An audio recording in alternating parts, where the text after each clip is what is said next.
Welcome to the Playbook presented by the Leaders Lab. I'm Ken Eslick, and if you're a leader or founder who wants to hire top talent, scale your business, and sell for more, you're in the right place. Each week, Annika Kwacha and I bring you practical, actionable advice that you can put to work immediately to make an impact in your business today. And now, here's this week's episode.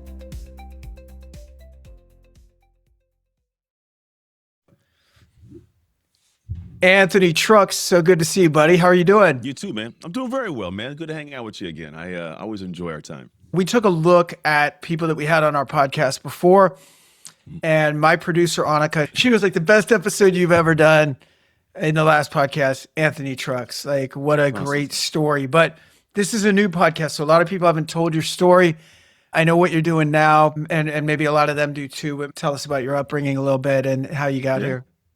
Yeah, happy to. I mean, we go way back in time. I was given away at 3 years old into foster care. My mom, at the time, she didn't really have, I think, a base of life that she felt stable with, but she ended up having a bunch of kids. So it was me, and then I have three siblings back to back behind me. So I was three. My sister behind me was two. My brother was one. My other sister was pretty much a newborn. And at one point, she's like, I don't want my kids anymore. And which is interesting because you think about, like, I'm a father, you're a father. Like, I can't imagine not wanting my own children. And so anybody that has kids, like, just that's kind of a weird thing. And over the years, I've come to find out that there's more going on with her than kind of met the eye, we'll call it. And so after 3 years with her, she decided to want my kids and put us into the foster care system. I remember the actual day she gave me away. I remember, like, being in the house and hearing my name and going to the back and, like, walking out in the back concrete area behind this apartment complex in Concord, California, where I still live. Actually, I live now. I circled back in life. But I remember her just, like, crying and not knowing why she's crying and looking up at her, and she leans down, gives me a kiss on my forehead and takes my hand and hands it to this woman. It's crazy that at 3 years old, I remember all of this. It was just, like, seared into my brain, I believe. And I got put in this black Crown Victoria, and I can remember, like, in the back seat, my siblings are crying, and I look at my mom, and we're driving off with this random strange woman, my mom crying, and me having no idea what to do. So was it like child services? Was it like a government entity or something? Yeah. So it's the foster care, which is social services, they call it. And yeah, it's, if you see any TV shows and they come to pick the kids up, that's what it was. I don't know the whole dynamic around how or why she called or what took place, but all I know is I got shipped off. And anybody that may listen to this and go, like, I don't know how to relate to that. I've never experienced that. If you think back to a time in your life where you ever felt like you didn't matter, maybe somebody you wanted to love you didn't love you, or the place you wanted to be and you felt comfortable, you couldn't go there, like you just felt unsafe. That was the beginning of my life. And while at this point in time, I didn't know what was going on. I was, in hindsight now, I was actually being built. I'm going to tell the rest of the story, and it's not always fun to hear for people. So if you guys are listening, it's your first time hearing, just know that I'm not saying this for a desire for pity or any kind. It's just more so just sharing the information. I have well gone beyond the aspect of healing, we'll call it, from all of these things. I'm in a really good place in life, a phenomenal place, I call it. But here's what I have on my painting on a wall you can't see, and a tattoo on my arm you can't see, but it's smooth seas never made skilled sailors. And so I say this because what I'm going to share with you guys is these things where I don't like that any of it happened, but I'm very appreciative of what happened from it. And so I was thrust in this foster care world. And for, year after year, I was bouncing around from house to house. Foster care, you have no idea if you're going to have a house today or be picked up and taken with you and your clothes in a trash bag to another house. But I was brought to houses where I was, put in front of this group of people in a chicken wire net, forced to chase chickens to earn a meal. If I caught a chicken, I get a meal. I don't catch a chicken, I don't get to eat that night. And if I didn't get to eat, I would, like, try to sneak out of the bedroom and, like a little kid, and get up on a counter. If they caught me, they'd beat me. And it always happened because if I got food, I would hoard it because I would have no clue if I'm going to get more food. And this actually became later on like I was a klepto. I used to steal stuff all the time because I don't know. In hindsight, I still can't get to the brain of that little kid and figure out why. Were your siblings with you in foster care, or did you guys get split?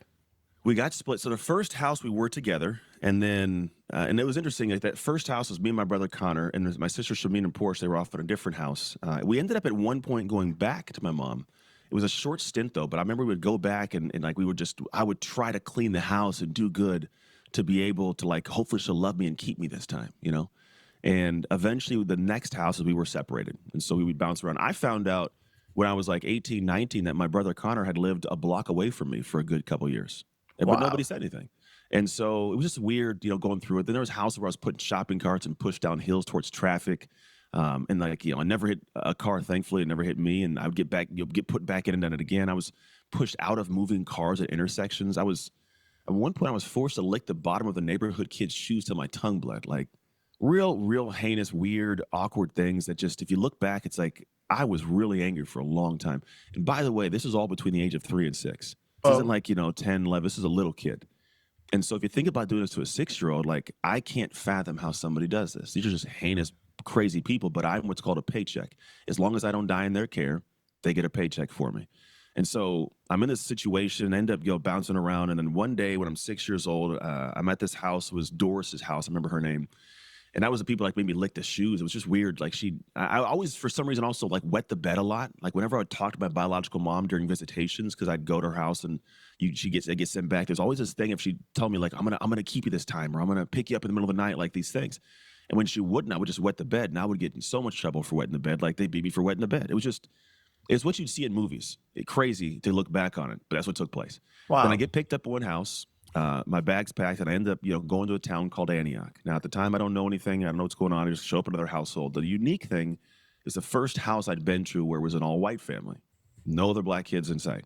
And I get there, and I kind of was like an awkward feeling, but they loved me. Like, they brought me in. They cared for me. They, at the time, my first foster dad was a bad dude. He used to beat my mom. My last image of him is him cold cocking my mom in the face when she slipped on a banana in the kitchen. Like, I just remember this vividly.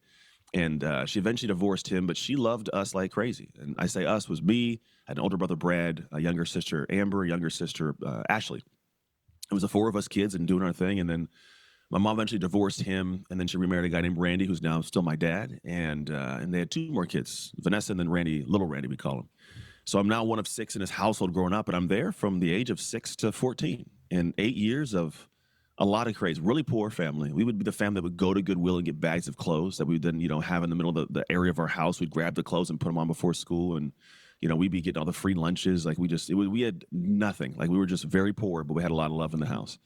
And so we kind of navigated that whole situation. And then at 14, after dealing with a lot of stuff, my biological mom trying to like force me to not get adopted and them trying to adopt me, I got to stand up in front of a judge in court, look my biological mom in her face and say, I no longer want you to be my mom anymore. And it's very interesting because all of us have moments in time where we think to people in our lives that we love, people that care about us, people that we want to love us.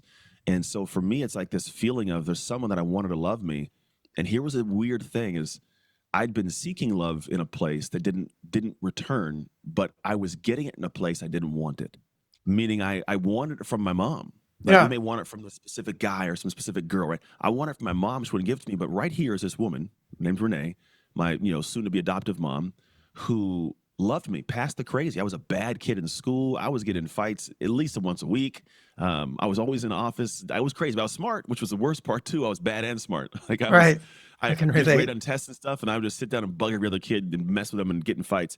But the thing was, she loved me past crazy, and so eventually I was like, man, this person loves me. I'm going to go to the place where I'm receiving the thing that I'm actually seeking. And it turned my life around. Like I was actually in a place where I felt like I mattered, and they adopted me. And now I've changed my name a little bit. So my name used to be Anthony Antonio Alonzo T. John.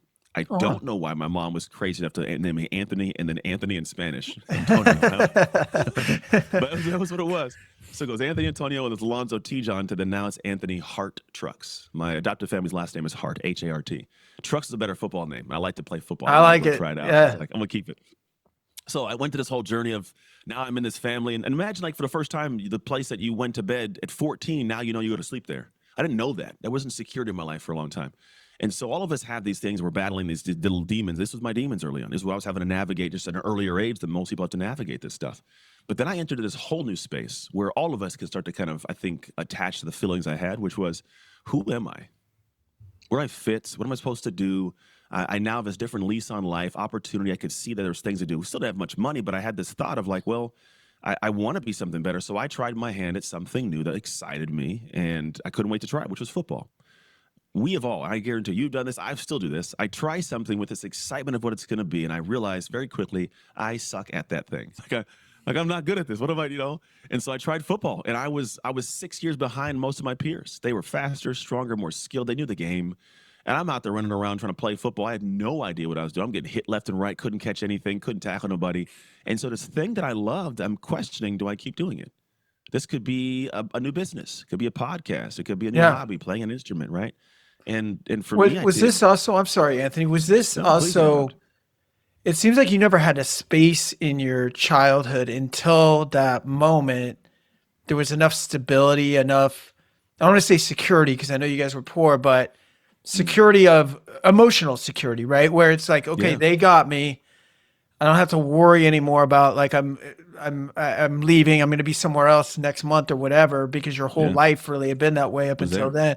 So It it was. created sounds like it created the room for you to actually say like, okay, what do I actually want to do? Is that kind of Yeah. accurate? Be fair to say, for sure. No, I never taken much trips, never done anything. This gave me a different feeling of freedom. You haven't had very many swings at the plate because you haven't had any opportunities to really try anything. But now you're trying football and you're not the star right away. How did you deal with that then? Well, I never had a thought that I could be the star, so it was fine. Okay. It wasn't a desire of being a star. It's actually just not Not sucking sucking. at it. Yeah, yeah, You know, yeah, like that was the thing. When you suck at something, you emotionally feel it. The crazy yeah. part about football is you also physically feel it. Like, Yes. them boys hit you, and Yeah. that was the dance. And then you get one of two choices, and we're all given this choice very frequently without sometimes us knowing it. But it's either make a really good excuse and don't do this, or lean in and choose the difficulty of getting good at it. I wish I could sit here and tell you like, oh, I was hungry, I went after it. I wasn't. I chalked it up, man. I was like, I'm done with football. After 2 years, that was my year before high school. And my second year was high school, and I was bad in high school. I remember getting like, made fun of by my teammates. I couldn't catch a football, and just, and also it's odd. In the area I live, like was the first time I'd been around black people. It's crazy to say that, but I didn't have people that looked like me in my school, and I didn't have friends like that. So I get to high school, and now I'm like navigating this space where like people are like, "That's your cousin? Are you really No, not your. What do you mean it's your cousin? Like your auntie? What do you mean auntie?" It was all new to me. Because in the culture of black culture, like that's always my auntie, my cousin. I'm like, I had no clue. So I'm this outcast being made fun of. Also, I speak like this. I'm not, Yeah. I don't speak with ebonics. And so I don't have this sense where I fit. I don't look like the rest of the other kids. So I don't have those groups of cliques of friends. I was really just kind of lost. And sports was like kind of be the only place I could find a way to blend in, and that wasn't working. And so I chalked it up, man. I would find myself literally heading off to be a statistic. I didn't share this earlier, but if you go to any prison in America, 75% of the inmates are former foster kids. It's just Wow. statistically there. Half our homeless population have spent time in foster care because a lot of us age out, and when the government's not paying the family a check to keep us anymore, they get rid of us. I think less than 1% of us graduate from college. There's 500,000, foster kids. It's just we're not set up to do well. And so I was heading off without knowing at the time to be a statistic. I was sleeping in class. Also, my adoptive mom got diagnosed with multiple sclerosis. So I'm now in this situation where I'm navigating like mom's the focal point. The way we sort of make sure she's healthy and taken care of. And like me, I'm just doing my thing. Academics was not an important thing in our family. So I was legitimately heading off a cliff. And I remember I'm sitting in class one day, and I got this gift that I think all of us need to get at some point in time. We probably have got it, but didn't listen to it the right way. But I'm sitting next to these two girls. I have no idea I'm listening to them. I have a black park over my head. I'm eating a bag of Cinnamon Toast Crunch cereal because I'm just checking out Mr. Howell's English class of all classes. We actually share the same birthday, I just realized, too. Anyway, so I'm in class, and this one girl says to the other girl, says, simple, the reason I'm so bad is because I'm in foster care. That was it. Simple statement. But man, did it hit me, dude. Like, it was just like, hold on. This is a reason that she is giving for why she's going to be doing X, Y, and Z, why she's bad, why things aren't working out. And then I go, we don't have control over that. Go in my head, I'm processing like, why is it I'm letting something that I have no control over control me? Why don't I choose something different? I didn't want to go to foster care. I didn't want to navigate those things, but that's the Right. reason I'm bad. And so it like unsettled me. And I remember going home that day and looking in the mirror, and it was the weirdest thing. If you were to be there present, you probably would have been like, what's this little kid doing? But I looked myself in the eyes and I go, Anthony, you're going to be great. I remember vividly doing this. It was very weird, but I was just, you're going to be great, dude. Like, you're going to be great. And it was this thought of like me talking to me in my pupils. I remember like looking in like the irises of my eyes and making this deep commitment. And great for me at the time, what I knew was to try football again. And this is where I think everybody listening, I hope you guys are grabbing that this is not an Anthony story. This is an Anthony experience. It is your story. When I say it's your story, it's your gift I'm trying to give you guys. It's not, this is what I went through. It's not my story, though. It's my actual life experience. And so with this, stories are supposed to and give us nuggets and thoughts and ideas. And so I hope people are grabbing that there are going to be moments in time where you're going to be in the middle of some situation, and you can lean to the easy or lean to the hard. I'm going to tell you, lean to the hard is going to get you where you want to be. but you have to make a deeper commitment than just saying it flippantly out loud or like, yeah, I want to do that. You have to actually make a deep commitment. The commitment was the catalyst for me. So I go, what I want to be great at. And I went back to the thing I'd previously given up on, was football. And I go, well, how am I going to do this? And this is where the idea of identity came forth, dark work came forth. It was never a thought until now. And even at this moment, it wasn't this clean of a thought. Years later, I've gone back and made sense of it. But here's what took place. I realized that if I wanted to be great, I didn't know what to do. I had to find out what to do. And there's not the internet back then. It was just Anthony. And so I'm like, what do I do? And I go, well, I want to be a great football player. So I go, well, who are great football players? And I've found some. Jerry Rice, Joe Montana. I'm in the East Bay area. San Francisco, the Niners are out in the area. So I go, what do they do? So I'm like looking up on the TV, trying to find shows that are doing stuff or, finding books if I could. And sure enough, like these guys are running hills and lifting weights and running routes. And I go, I got to do that. And so the funny part is, I don't know how to do that. Right? The thing you're going to have to do, you don't know how to do. Like when you started this podcast, you kind of had an idea. We didn't know what the hell to do. Right. I was like, I'm going to get a microphone. I guess I'm going to get a video camera. I was figure it out, right? But then what happens is you start this thing not feeling like it's you. And you have this external and internal feeling of like, I don't know what to do out there. And inside, I don't feel comfortable with this. And so you can listen to me talk about football, but it's not football for you. It could be the violin for you. It could be the marriage for you. It could be the new business for you. It could be getting a promotion for you. There's something that you want to be great at, but it's going to require you doing things outside of your current norm. For me, it was these lifting weights, running routes. And so I went out and started doing these things. I know what I was doing. I probably would have got hurt more times than I should have. I probably did actually get hurt. Don't remember it for some reason. But I was lifting weights. No idea what I'm doing. Catching footballs, trying, running. I'm just doing all these things. But here's what happened is I go out there. I knew I had to do this thing to be great. I didn't feel comfortable. But here's a dynamic that I didn't actually pay attention to. I didn't think was going to happen. While I am out there, Ken, I have teammates going, Trucks, boy, you got butterfingers. Get out the field, man. Quit catching the football. Hey, skinny guy, man, get out the weight room, Trucks. You skinny dude. You got to hurt yourself in there, Trucks. Hey, you're slow. Get off the field, right? I now have external voices matching the internal voice. And all bits of my entire humanity want to stop this. It all wants to stop. I don't like being ridiculed and ostracized. I don't like feeling like I suck at this even more. But I know that if I do this, it'll get me there. And if I don't do this, it won't. Yeah. That was the simplicity. What prevented you, from quitting? Was it just that anchor of the girl saying like, I'm bad because I'm a foster? I mean, was it just like, there's nowhere to go. You can't go backwards. So you got to go forward. Like, what was it for you? Belief. Yeah. Not the belief you think though, dude. Yeah, tell me. Most people go like, oh, how'd you believe you're going to be great? Oh no, you're in the wrong direction. I just believe that if I did nothing, I wouldn't be great. And that scared me enough. It was the belief in the opposite, the belief that here's the thing, we're all on a track somewhere, and we've been on this track for a long time, most of us. And I want you to take a moment to step back and pop your head up and go, is this track running towards the station I want to arrive at? If that track is running towards the station and you haven't arrived at the station you want, you're on the wrong track. And I believed I was on the wrong track. I wanted to tell you about something new we've developed here at the Leaders Lab. It's called Team Compass. And here's the best part. It's absolutely free for our clients. We notice a massive gap in how people use behavioral assessments and then manage their people through KPIs. Even progressive companies that use assessments typically make a big mistake. They use them to hire and then they stick them in a drawer and never look at them again. Suddenly you're managing complex human beings solely through KPIs, and that simply doesn't work. Team Compass is different. We take those behavioral insights with your real-world performance feedback and my 30 years of leadership experience to give you concise, actionable feedback that ends the confusion and helps you move your team forward faster. You can lead your team to a path of clarity with Team Compass. To learn more, click the QR code on your screen or the link in our show notes. And now back to the show. And I believed that the track that this was going to lead to the station I wanted to arrive at. So whether or not I was going to get there today, tomorrow, next week, or maybe never, I'd prefer to be on the better track. I'm with you. So that's what it was. In the Tony Robbins environment. And that Dickens process that he has where it's, you think about what you want. You also pain to the past, right? Pleasure to the future, all that kind of stuff. Yeah. And I stopped drinking using the exact same motivation, which is I had no idea, since I had been drinking for like 40 years since I was a kid. I had no idea what the future looked like without drinking. I didn't know if it was going to be better. I didn't know if it was going to be worse. all I knew was that if I didn't do something, I knew what that looked like. You know what I mean? And Yeah. that was going to be family breaks up, business doesn't go anywhere. You know what I mean? So it was, Mhm.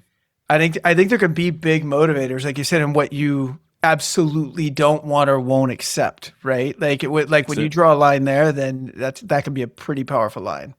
Yeah, it's a huge line. And for me at that age, it was helpful. And then I was hyper focused because what happens, you start doing something. Think of it like this. You ever like gone to a coffee shop and have work to do, and then you find yourself there and like 5 minutes in, 10 minutes in, you're still scrolling on your phone. Yeah. And you go, what am I doing? And you put the phone down, you start going to work. And then the first 5, 10 minutes, it's like you're still thinking about the phone and you're still doing stuff. And all of a sudden, an hour's gone by.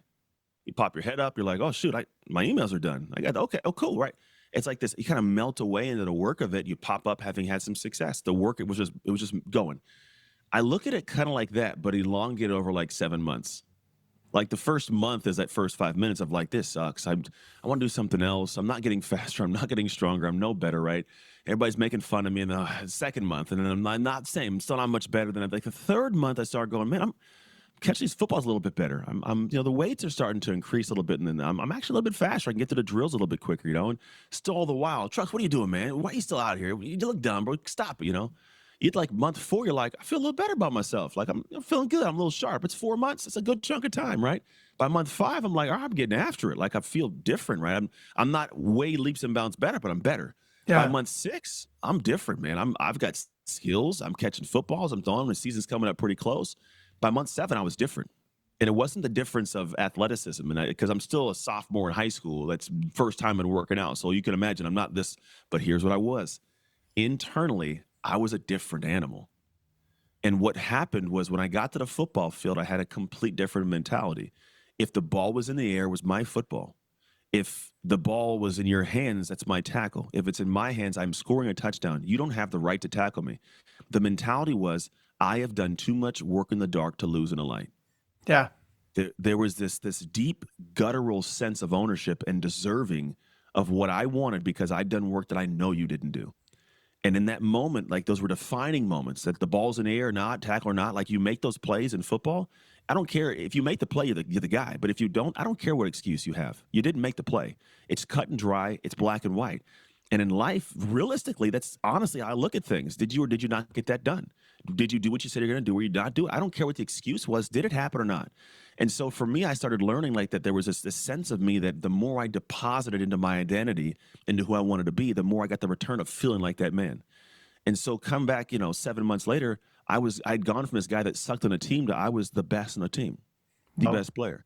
It wasn't even because I was faster, but the speed I had, I use every ounce of it. The aggression I had, I use every ounce of it. If you beat me in a drill, line back up. And I was so dead set on making sure I didn't lose in something because I paid the price already.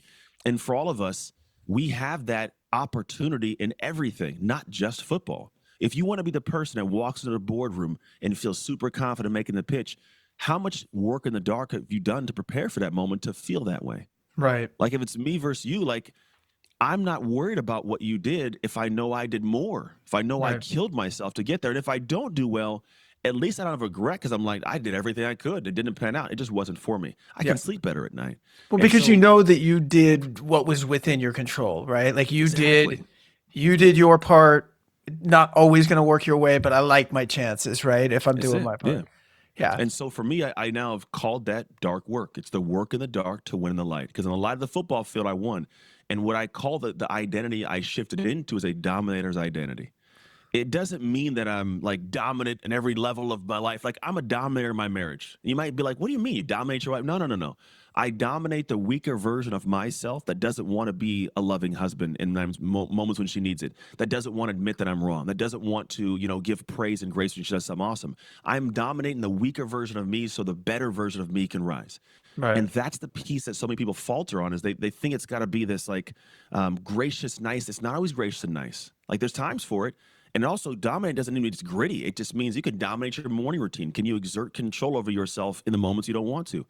The people that we run into that, maybe you can attest this, I can, when I find the majority of individuals that are successful, that I admire, that are great humans, they have this kind of peace and grace to them where they show up nice, calm, cool, collected, but they're not mean. You can be wrong. There's going to be a percentage of assholes Sure. out there. That's Sure. just life, right? Yeah. The Yeah. majority of people are just great people. And you start thinking about it, it's because these people have gone through the mud.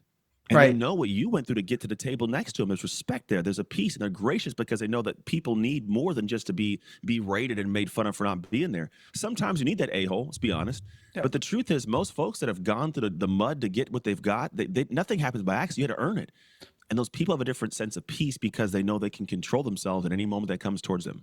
I also don't see it, and I've never heard it this way from you or taken it this way from you as well.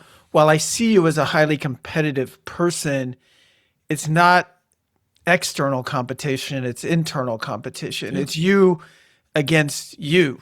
It's you Always. against your own standards. It's not you need to lose so I can win, or you're a piece of shit and I'm great. I've never gotten that vibe from you. I obviously didn't know you 20 years ago or 25 years ago, but never gotten that from you. Yeah, that it's always, yes, it's competitive. It's competitive against what did I do last week? It's competitive against what did I do last year? When did colleges start coming in here? Because, I mean, you're like a Michael Jordan kind of late bloomer, right? Like second year in high school. It's like, that's not a lot of time to get college interested. No. When do they start coming around? Not until like the off season of my junior year. And honestly, no one knew I existed back then. There wasn't huddle videos, and there wasn't, this was just like if you were on the newspaper. And so what it was a teammate, not a teammate, a crosstown rival named Chris Hurd went to a school called Deer Valley. I was Antioch High. We were rivals. And we played against them my junior year. And I played pretty well against them. And in the off season between my junior and senior year, he had got a scholarship offer himself to go play at Washington State. He's a good quarterback.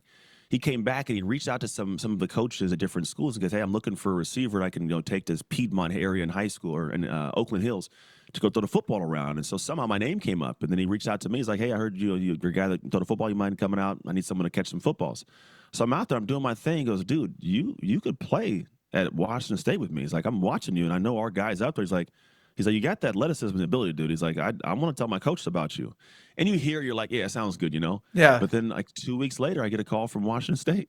They're like, "Hey, we got a chance to talk to your coaches, see some film, look at your grades. We're like, we'd like to, have you come take a trip." And so I'm like, "Oh, cool." Now, in the college realm at the time, when a college is looking at you and they invite you somewhere, that's called an official visit. In that window of time, other schools now are notified that there's a group of kids going up to this school, and here's the names of those kids. So other schools are aware of different names. And so out of the blue, I start getting different letters from different schools. I still have a bag of these letters in my garage right now. Every Pac-10 at the time school you can think of was all like the Michigans, Nebraskas, Hawaii's, like all these cool schools coming out of nowhere. And so little by little, I'm like lining up these trips to go take official visits to schools. And I go to Washington State, and I go, "I'm going to Washington State. I'm going to commit there." Because I was like, beautiful. I'd never been to these kind of places. This is like, this is like a kingdom. And little do I know, it's Washington State. It's in the blue. They go, "Oh, it's warm snow." And I go, "Oh, yeah." But then I come back and I go, "Hey, I'm going to cancel my trip to Nebraska, to Michigan, to Oregon." I think I also had like Utah on the list. And all of them were like, "It's fine. No big deal. We got some other people." And then Oregon would not stop messaging me. Nick Aliotti, and I'm going to say this because it's true, I think, for sure he was illegally contacting me. This dude called me every morning before school, every day. He's like, "You going to go over here and take a trip?" I'm like, "No, coach, I'm going to Washington State." "No, you're not. You don't want to go there." I was like, "Fine." And eventually he broke me down. So he was like, I'll take a trip. He's like, "Just take a trip. If you don't like it, tell me no." I was like, "Fine." So I go up to Oregon, and I love it. It's a lot of Bay Area guys are up there. It's a beautiful place, as everybody knows. And so, yeah, I decommit from Washington State and commit to Oregon, and that kind of like wrote that next stage of my life. But it wasn't in the cards. Growing up, Were they nationally ranked at the time? Because I know they're perennial for the last 20, 25 years. They hadn't been for a long time. That year, they had just finished number 2 in the country after beating Colorado in the Holiday Bowl, I think. One of the bowls. But Fiesta. That was the Fiesta Bowl. They beat Colorado in the Fiesta Bowl and ended number 2 in the country. So I'm like, "Oh, shoot, I'm going to this amazing school." And at this time, there was this, sucky team that was down south called USC that was kind of okay. And they reached out, went off for scholarship. I'm like, "No, I'm going to the number 2 team. What are you talking about?" And then obviously, they wanted to win like 3 national championships with Reggie Bush and Lendale White. And they killed it. This team down south, just little team called USC, right? USC. But I mean, I didn't know anything. Here's what you don't realize, and nobody even knows, is my parents know nothing about football. I'm the only athlete in the family. Right. They knew nothing about college. They knew nothing. So I was like, "Where do I go?" They're like, "You'll figure it out." I'll figure it out. So I'm out here trying to wing it. I don't know anything about recruiting practices, what to look for in the college and the schools. I don't know what teams are good. Nothing. I'm literally winging this thing as an 18-year-old kid who doesn't know anything about this world, trying to figure it out. And so, it worked out. And I will say this. In hindsight, yeah, I could have went to USC and got some rings and been on this perennial team.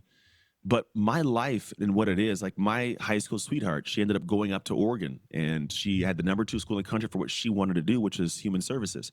And so she goes up there. And so I go up, I have my first son who just turned 21. He's graduating this year from Houston, running the hurdles under Carl Lewis, the 1-ton hurdles in his senior year. Like he's going to be a physics major. Like that life isn't what it is if I'm in LA. Right. It's a different experience. Now, I don't know how much better my life could get right now. I love my life. I love my wife. I love my kids. And I've had the gamut. There's more to this story. Yeah. But all that said back then, that was a crazy window of time. But yeah, that was my journey to college, not knowing what to do, but thankfully picking a school that in the long run was a great opportunity for me. So college ends up being obviously really fruitful for you. You do well. Talk to me about that experience and then the NFL kind of entering the picture. Yeah. So go to college. I wanted to start. Well, first things, I get to college freshman year. I'm missing my high school sweetheart. We ended up having this conversation. She moves up there with me. Her family was like, take care of school. She's a 4.1 GPA kind of kid from high school.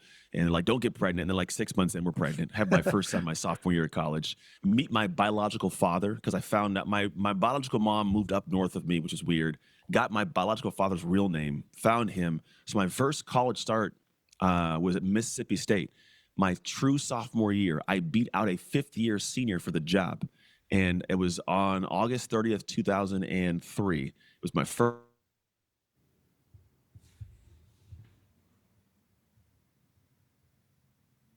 The first time. So as a true freshman, I beat out a fifth-year senior. And so when I got to this moment in time, the reason I did that and wanted to was because I met my biological father. I was going to meet him.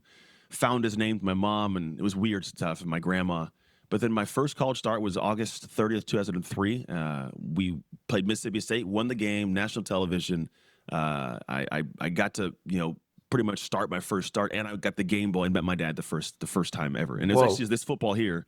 This is the ball from when I met my dad, had all that kind of stuff happen. So it was a really cool experience. And then, it was all because dark work. Like I went back to the drawing board because no one thought I could beat this guy out for a job. And you're not supposed to. I hadn't even been on campus for a year and I wanted the job. I took it. And so I pushed through, made all these things happen. And then, fast forward, I have my son that same year. And I progressed through and I get an opportunity to play in the NFL. NFL is an interesting monster because NFL stands for not for long. And you get in, you get hurt, you get out. And I wanted to quit my first year. There's not enough time for all these crazy stories of the NFL. But my fresh rookie year, I was like, I don't want to be here. I almost quit. But somebody stopped me on the way to going to talk to Coach Gruden. And it's like, tell me your story. I unpacked it for him, a guy named Eric Vance. And he's like, dude, you're supposed to be here. Just stick it through. And so ended up sticking it through. Did get cut in the final cuts, which, it happens. Got picked up by the Redskins week 13. Released the next year in week 1, picked up by the Pittsburgh Steelers in week 9 of that next year, and then hurt my shoulder the very first preseason game and came home. Had to navigate life without football, and I really went into a dark place. I call it the fog. At this time, I married my wife, had our first son, and then we had 2 more kids, had our twins. And I'm trying to find a way to rebuild this sense of self. So I'm opening this gym, wanting to be the guy, and I'm at this gym from 6 a.m. to 10 p.m. every single night. My wife has no husband, and she has a 3-year-old and newborn twins at home by herself. Marriage falls apart. We're divorced. 3 years of just going through darkness. Literally, I was suicidal at one point. It just was heavy because I'm like, if this is life after football, like I don't want this. This sucks, and had to navigate all these different parts of who I am and where I fit. And here's what I realized, which is a realization that it's been the best gift of my life, which is I am the common denominator in all of my problems. It's weird to say it's a gift, but it gives me agency. So either I created this problem or I'm allowing this problem. And so when I looked at my life and saw the things that weren't doing well, my health, my business, my marriage, my parenting, all these things, I'm like, well, I'm present in all of them. Where do I have agency? And the hard part is when you do that, you actually have to look at, you can go, well, that was that person. They did that. And you go, well, it took 2 people, man. Right. You don't want to own it. But when you can do that and go, all right. It sucks to have to own that I played a part in it, but at least I know I can have some control to ward off that happening again. Well, that's what it is. Ownership is control, right? Like if it's completely out of my hands, then it happened to me, and it can continue happening to me, right? There's like nothing I Exactly. can do about it because That's the problem. I'm not in control. Yep. Yeah. And most people are deathly afraid of that. So they don't step back into stuff. Oh, I'm never lovable or this is never going to be good. No, there's just things you didn't do. Like step back and take some ownership. And so I did that. And after the 3 years of going through this fog, unfortunately, I was in a situation where I was in the room present when my adoptive mom passed away from MS. And I remember just sitting there going like, man, this woman's, her body robbed her of the ability to live her life. Yet I'm out here fully healthy and not living a great life. And she's the one that helped me not become a statistic. So I made a promise. I'm going to fix my life. What I do, I'm going to give it back to the world somehow. And at the time I owned this gym business, I'm trying to make this thing work. And it's always up and down. But then God gave me an interesting window. I got this really unique opportunity for a contract with our power company called PG&E, where I got a $250,000 contract, more money than I'd seen since the NFL. I was like scrounging by, kind of sometimes making $3,000 a month at my gym. It just was not much to live by. And so I got this contract. My mom unfortunately passed away, and then my lease for my gym was up. And I happened across this world of speaking, coaching, just a guy named Brennan Burchard. And I'm like, this exists. I know Okay, Brennan. Yeah. yeah, it's good. He's a buddy. And it was this thing where I show up at an event and I'm just sitting in the audience and I end up little by little somehow working my way without even trying to like meet his team. And then they ask me to volunteer and then I get to know him. And then over the years, just he's a good dude. I've done a lot with him over the years and coached for his programs and companies. And so for me, it was this kind of unraveling of the part of me that was beneficial to the world. Yeah. And so what I started learning to do was go, here's what I've gone through, but here's why I say it's not my story, it's my experience. The world's story. The story is a thing that can hopefully infuse a thought into somebody's head that can change their life. But if I haven't crossed some finish lines and solved my problems, I'm of no use to people. I'm just talking about something I'm still going through. Right. But I started solving the problem. So actually, after 3 years of all this crazy, I rebuilt myself and I remarried my ex-wife. We're 9 years deep in a remarriage. Phenomenal marriage. Nice. My kids have a present, loving father. I run businesses that I'm of service, and I love the people I get to work with. I get to be a walking, talking, living example of the things I talk to. Like I don't just say it and do it different behind the scenes. And so with that, I also stepped back and said, how do I help other people do this? How do I help them either go speak like I do, or how do I make these shifts to become that dominator to change your life the way that I'm talking to, without just making an idea, but here's the steps to do it. Right. And so from that, stage of life to now, it's really been this interesting journey of going, here's what I've gone through. How can I share these things? Because to be honest, like my marriage, my wife, she cheated on me. Like it was a whole divorce affair, crazy, man. There's a dynamic of that is nuts if you really want to unpack all that stuff. And then, stuff with the business, people taking money from me and, just all these weird things that most folks just won't talk about, let alone Black former NFL linebackers. It's not an emotional thing for us to tap into that we're used to doing. I've really had to stretch, but the reality I found was this is, in what I do, it's one, cathartic to share it. It actually releases the pressure for me. But two, I have found that so many people are feeling and battling the exact same things I have gone through in different walks of life.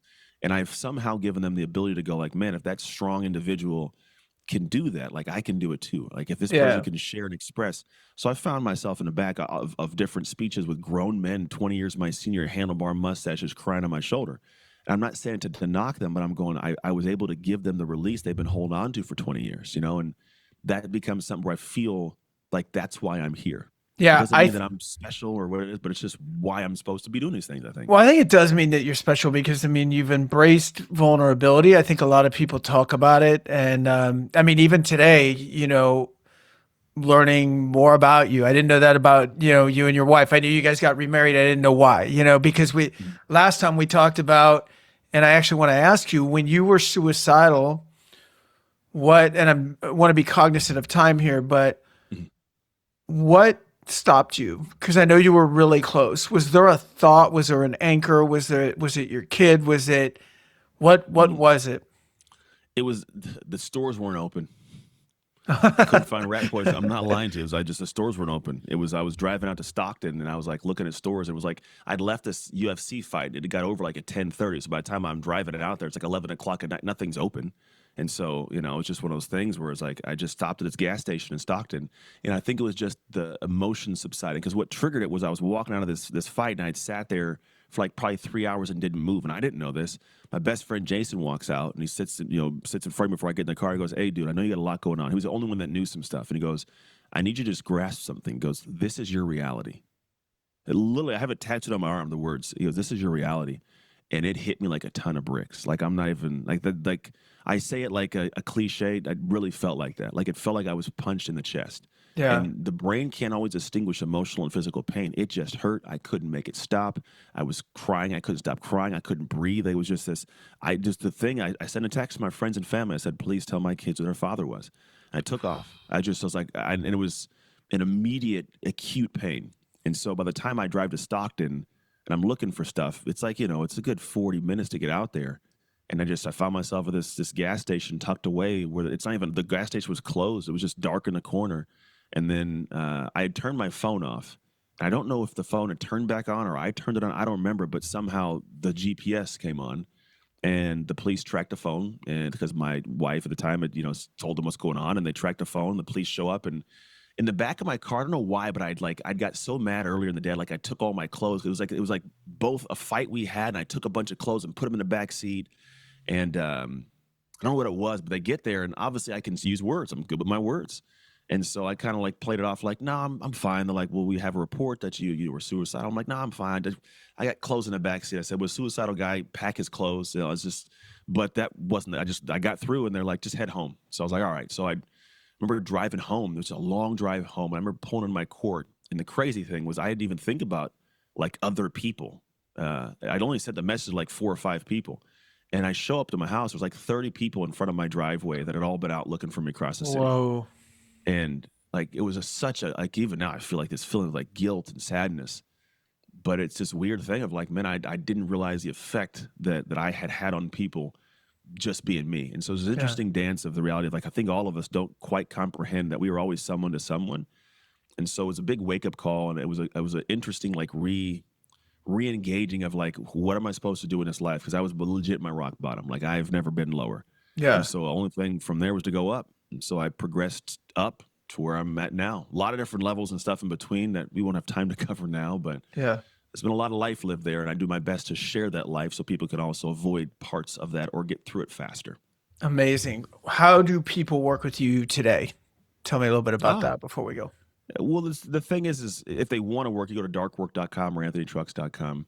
What we have come to create is a really cool process called a dark work experience. It's the same thing that happened when I was in football, same thing that happened in my adult years to fix my marriage, to build a business. It's going to this point of going, I want to develop the better version of me that can handle the life I want. It's a different level of an identity. It's the work I work is identity, but it's creating that dominator that can actually create a life you want, whether it's the business and a marriage, and have it all be held comfortably. You have to build those muscles. And most people they run and gun and hope they get there. Whereas for me, I've created a very specific process to do that. It's not personal development in the same, like, feel good about yourself. It's like, no, what do you want to do? Who does that require? What are the habits that build that person? Let's plan that. Now do it. Right. And so the majority of our process is in action. It's like life's the best teacher, but people keep missing class and hiding in books and courses. Stop. You know enough stuff. Let's put this stuff to action, and that will change your life. And so we put them through a beautiful process, track and accountability and coaching that gets people to the backside after a 90-day window, and they are somebody different in the best of ways. Love it. So cool, man. Really good to see you again, Anthony. And anything else before we go? No, man, do something with this all. It's all good stuff, people, but do something with it. Act upon it. Take I one agree. simple action. That's what's going to change your life. Not the listening and the hearing. It's the what you do with what you know. I love, again, just your vulnerability. I love your story. I love that you're not only not afraid to tell it. I mean, I think, you've come full circle. Like you said, you love your life. You're proud of the guy that you are. That's all part of it. I mean, it's all part of it. And I think for leaders, when we're hiding that stuff, we don't give others permission to be vulnerable or honest. You know what I mean? So everybody's just walking around trying to look good. And in the meantime, some dude's out driving around looking for rat poison. You know what I mean? And yeah. So thank you so much for all the work that you do, man. Yeah. Pleasure, man. Thank you for having me on.